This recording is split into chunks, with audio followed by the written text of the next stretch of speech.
Good morning, is this the nurse for the home health agency? Hi, this is Jackie. I'm a nurse at the hospital. Is now a good time to give a report?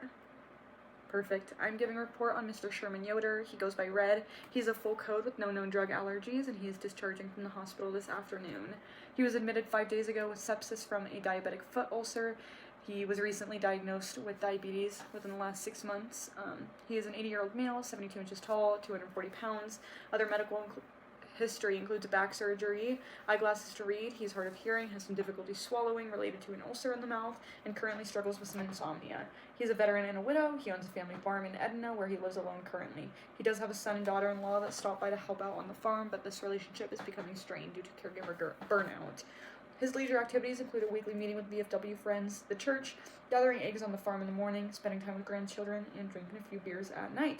All assessments are within defined limits, except for he does have some impaired memory, impaired swallowing, urinary retention. He will be using that walker and has some limited range of motion in the arms and legs, as well as some stiffness in the morning. He does have some edema as well. The diabetic ulcer is on the medial right toe, and he has been given an offloading shoe to keep the weight off of this ulcer. I recommend you help Red with his ADLs, assess the home for hazards, and his ability to use the walker as prescribed by PT. Current referrals include outpatient rehab or physical therapy, case management to address his social needs. You can pass along that friends at the VFW or the church might be a good resource for delegating tasks to. I have also sent a referral to get some home meals delivered to him to meet nutritional needs. What questions do you have? Hi, everyone. My name is Abby, the physical therapist at the Knox County Community Fitness Center. I've been here for around 10 years now, so I am familiar with the local needs of our community.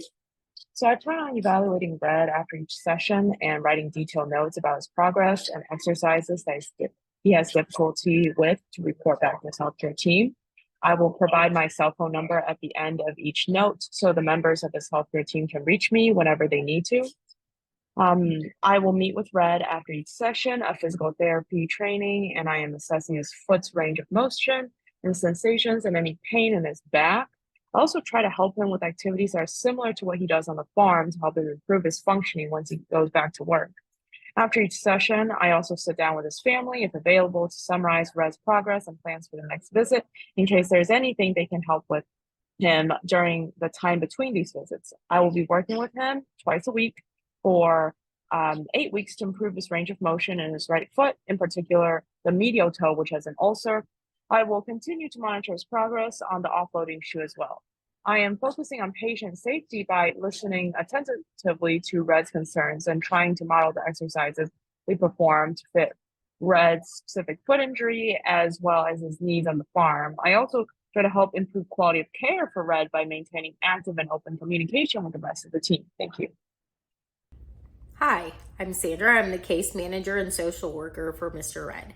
What we want to do is to make sure that Mr. Red goes to the most independent environment possible and to improve his biopsychosocial stability. Our responsibilities to him are also to ensure that he and his son's family dynamics are healthy and that his diabetes is well controlled. We will refer his son to a caregiver support group since he's had concerns about responsibility and the balancing the well-being of his father.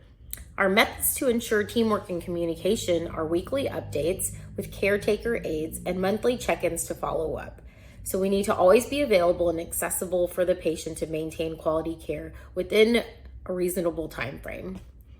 Our goal is to also help Red and his family find a caretaker who can come in and help out with the daily chores, such as a home health care aide. And in order to focus on patient safety and quality improvement, we will check in with medical personnel and make sure that Mr. Red's goals and caretaking needs are being met. Hi, my name is Portia. I'm a friend of Red's from church, but I feel like I've known him my entire life. Red is one of those people that's completely respected in our community, and it seems like everyone in the entire town has some sort of story about how they know Red. Um, we've noticed that since Bessie passed, a lot of us feel like Red and his family are more tense, and we've been trying to figure out ways to help the family out. And Now, Red's shared that he's been going to the hospital for a couple of health issues, and the church, myself, and all the ladies, we've been praying for his quick recovery. A few of the younger kids at our church, the teenagers, they have had this brilliant idea of trying to offer some help around Red's farm, see if his daughter-in-law Judy needs help taking care of the kids, really anything to help lighten the load while Red is recovering. And I know that his son John is doing so much to take care of his family, so I'll be on my way to visit him tomorrow to see if there's anything that the church or I could do for them. As you can see, having an interprofessional approach to Red's care is vital to his recovery. Each member of the team plays a very important role and a very individual role. It is important for the team members to discuss his care and use strategies to ensure effective communication. We only hit on a few of the team members and their roles, but there is so much more that goes into his care. He would need a primary care physician that would help diagnose, treat, and manage his chronic health conditions. An occupational therapist would be beneficial to help Red regain or maintain his activities of daily living. A registered dietitian could be useful in managing his diabetes. A pharmacist that is established would be an important aspect to have on his team as well to help fill prescriptions, check drug interactions, provide immunizations, and much more. These are just a few of the professions that we didn't get to hit on in the video. Each member of the team is so important and so appreciated. Red needs all of these people to ensure adequate recovery and a good holistic approach to his health.